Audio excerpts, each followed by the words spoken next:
What's up, guys? Rampage here again, bringing you today's question of the day. So, a Pokemon Generation 6 trailer was released a few days ago, and I'll link that in the description if you haven't seen it already. But for today's question, I want to ask you guys, what are your thoughts, opinions, hopes, etc., on Generation 6?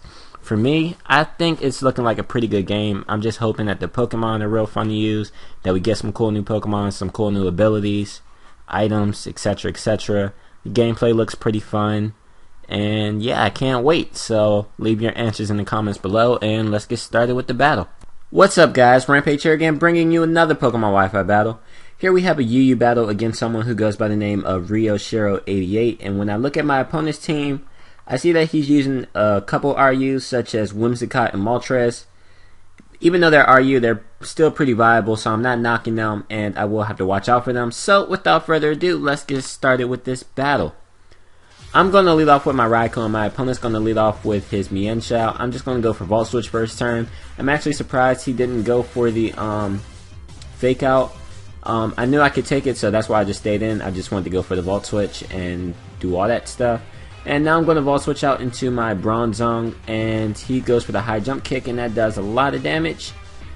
But what else can I expect? It's a stab high jump kick from a Mienshao. But anyway, he is going to take himself out due to Life Orb. That's nice. He's going to bring out his Whimsicott. I kind of thought the taunt was coming, so I'm just going to go for the Gyro Ball. And it doesn't do much to this Whimsicott at all because it's probably carrying some defense investment or some defense EVs. So now I'm just going to switch out. I'm going to go out into my Blastoise thinking that he's going to go for Leech Seed. And if he does go for Leech Seed, I can just Rapid Spin it away at any time. Kind of making his Leech Seed a little useless. But he's actually just going to go for Stun Spore, paralyzing my Blastoise on the switch in.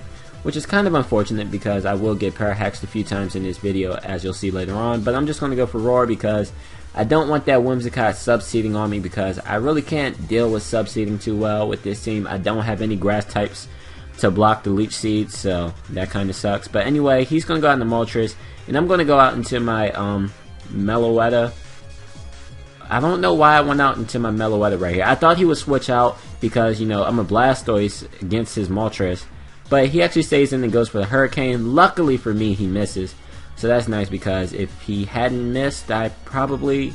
Well, my Meloetta, I think it would have been able to live, but... Well, it depends on what type of set that Moltres was, which I really didn't get to see. But if that Moltres was perhaps Specs or anything, I don't know how well I would have taken that Hurricane. But anyway, I'm going to go out into Blastoise, as he's going to switch out into his Arcanine. Or... No, actually... I went out into my Porygon 2 first, and he switched out into Arcanine. And I didn't want to take a close combat with my Porygon 2, so then I switched out into Blastoise as he went for the Extreme Speed. And that really didn't do much to my Blastoise at all, so I kind of came to the conclusion that this thing was bulky. So I went back out into my Porygon 2 as he goes for the Crunch, or as he goes for the Extreme Speed, then Crunch. I don't know what he went for. And I'm just going to go for a few Tri-Attacks, and I'm able to take out this Arcanine. So, yeah. So now he's going to go out into his own Porygon, but this is a Porygon Z. He's going to go for a Tri-Attack. It does a decent amount of damage to me. I'm going to go for a Tri-Attack, and I'm also going to do a decent amount of damage to this thing. It's a 2-hit KO, but I don't want my Porygon Z to take... I mean, not Porygon Z, my Porygon 2 to take any damage. So I'm just going to go out into my Bronzong, because I know Bronzong can take Tri-Attacks. I'm kind of suspecting this thing to be Scarfed. And I'm thinking that he's just locked in on Tri-Attack, and since Tri-Attack is the only move he's going for, I'm just going to assume that this thing is Scarfed, and I want to get my Stealth Rocks up, so I'm going to do that, and that's good because now when the Moltres comes back in, it's going to be taking half damage from the Stealth Rocks.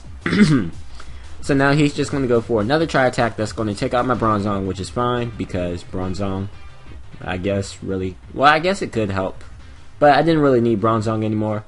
Definitely at that range of HP. So now I'm going to go out in the Raikou, go for the Thunderbolt. I know I could take this thing out, and I didn't really think he'd switch out into his Whimsicott, because I figured that his Porygon Z was Scarfed, and he doesn't know that my Raikou is Scarfed, so he probably was just trying to go for the Tri-Attack. But I outsped him, proving or confirming I'm Scarfed, and I'm able to take out the Porygon Z. Now he goes out into his Whimsicott.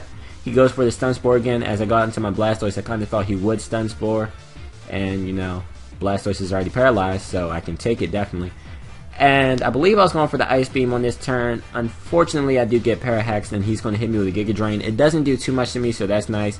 And now he's just going to go for a Leech Seed on me, and I believe I'm going to hit an Ice Beam this turn. It's going to do about half, I think. So yeah, I would have been able to potentially 2-hit KO this Whimsicott if I hit that Ice Beam earlier, but it's whatever. It doesn't really matter too much. So yeah, he's getting Leech Seed recovery, and I don't like that, so I'm going to switch out into my Meloetta, and I believe I'm just going to go for the Relic Song. I don't really care if he paralyzes my Meloetta because I think I've already figured out this thing's full set, which is Stun Spore, Leech Seed, Giga Drain, and Taunt. So I'm not really worried about the sub-seeding, so I'm just going to go into Meloetta, go for the Relic Song, change forms, and proceed to destroy his team. So yeah, that's what happens there. And now he's going to go for Stun Spore. He is going to hit. So my Meloetta is paralyzed and slow, which kind of sucks, but whatever. I'm going to go for a turn as opposed to close combat, just in case he wanted to bring in his Moltres, which he doesn't. He just leaves his Whimsicott in to die, and that's fine by me. Now he's going to go out into his Kingdra and set up a sub, and I get paralyzed right here. And right there, I started shitting my pants because I thought, okay, this thing is definitely sub Dragon Dance set. I'm scared. He's about to start setting up all over my face, and he's going to destroy my life. But no, I believe he probably just misclicked and went for Substitute again, so that kind of sucks for him. But hey, it works out in my favor because now he can't set up on me all day. And I'm just going to spam the close combat button until he takes me out, which he's actually going to go for the Outrage right here, and that will take me out. Me being at -1, and I was already at a not so good range of HP. Okay, so now I'm going to go into my Heracross. I actually did a damage calc. If this thing is Jolly and he wants the Speed tie, I can live an Outrage. But if he's Adamant, I don't have to worry about that because I could just outspeed him and take him out with the close combat. So, and I am able to outspeed. I don't know if I want to speed tie or if I just naturally outsped him. But I am able to take out the Kingdra. Now he's going to go out into his Moltres. He reveals that he has Roost, so I know that this isn't a choice Moltres, but wasn't the best play for him because I'm just going to stay in, leave my Heracross and his Deathfather, go for the close combat. But since he went for Roost, he doesn't have that flying type anymore, and I can just take him out with a Choice Band of close combat. So yeah, that's going to be the game. So that was a pretty fun game. I hope you guys enjoyed, and if you did, please push that like button. Also leave a comment. Do enjoy reading your comments, and I'll see you guys in the near future. Thanks for watching. Rampage here, signing out. Peace.